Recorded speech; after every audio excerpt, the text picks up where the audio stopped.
கர்த்தருடைய பரிசுத்த நாமத்திற்கு மகிமை உண்டாவதாக. இன்றைய இறைவார்த்தை 1 தெசலோனிக்கேயர் 5:10.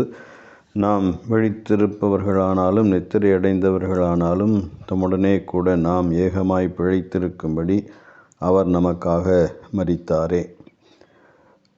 1 Thessalonians 5:10.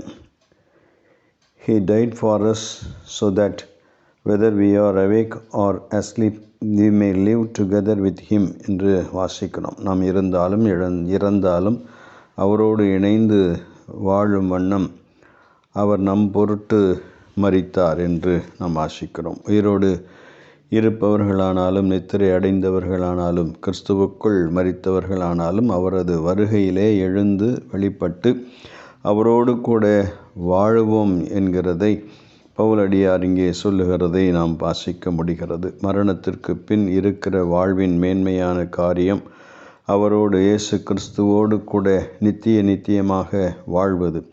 யோவான் 14வது அதிகாரம் 2 வசனங்களிலே வாசிக்கிறது போல, நான் இருக்கிற இடத்திலே நீங்களும் இருக்கும்படி உங்களை சேர்த்து கொள்வதற்காக திரும்பவும் வருவேன் என்று இயேசு கிறிஸ்து தம்முடைய சீடர்களோடு பரலோகத்துக்கு எடுத்து கொள்ளப்படுவதற்கு முன்பதாக பேசுகிறதை நாம் வாசிக்கிறோம்.